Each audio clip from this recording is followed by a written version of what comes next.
மாண்புமிகு நீதியரசர் அவர்கள் நீதிமன்றத்தில் கொடுத்த உத்தரவு, மலை மேலே இருக்கக்கூடிய தீபத்துள்ள தீபம் ஏற்றணும், மனுதாரர் உள்ளிட்ட 10 நபர்கள் மேலே போகணும். Mister police commissioner mister Loganathan வந்து எங்களை அழைச்சிட்டு போய் தீபம் ஏற்றிட்டு 10:30 மணிக்கு ரிப்போர்ட் பண்ணணுங்கிறது உத்தரவு. நீதிமன்றத்தில் அவங்க என்னென்ன மேல்முறையீடெல்லாம் படித்தாங்க, அதெல்லாம் தள்ளுபடி ஆயிடுச்சு. இப்போ நீதிமன்ற உத்தரவுப்படி உரிய ஆணையோடு வந்திருக்கோம்.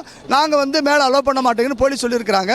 சொல்கிறது மிஸ்டர் டிசி, எங்களுக்கான அத்தாரிட்டி அதிகாரி அவர் மிஸ்டர் லோகநாதன் சார் தான். அதனால் அவர் வந்த பிறகு பேசிக்கலாம்னு சொல்லியிருக்கோம். இதுதான் நிலவரம்.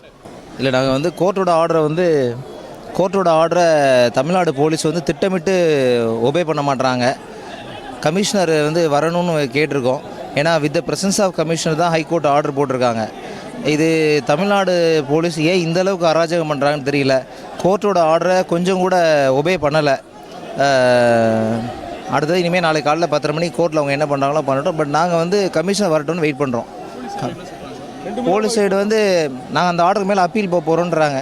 144 ஆர்டருக்கு மேலே எனக்கு அப்பீல் போகிறோன்றாங்க. எந்த ஆர்டருக்கு போகிறோன்னு டிசிக்கு தெரியல. டிசி வந்து கமிஷனர் வரமாட்டார், நான் தான் இந்த ஏரியாவுக்கு அத்தாரிட்டி, நின்றீங்கன்னா அரெஸ்ட் பண்ணுவோன்றாங்க. போலீஸே திட்டமிட்டு இந்த பின்னாடி பாருங்கள், ஒரு பஸ்ஸை நிப்பாட்டி ஒரு கூட்டத்தை உருவாக்கி ஒரு ஒரு ஒரு அசாத்தியமான ஒரு சூழ்நிலை இங்கே உருவாக்கிட்டு இருக்கிறாங்க. நாங்கள் வரும்போது கூட்டமே இல்லை. ரெண்டாவது இன்றைக்கி வந்து பௌர்ணமி கிரிவலம் வேறு மக்கள்லாம் போயிட்டுருக்காங்க. அவங்களெல்லாம் மறித்து ரொம்ப மக்களுக்கு ஒரு துன்பத்தை கொடுத்துட்ருக்குறாங்க.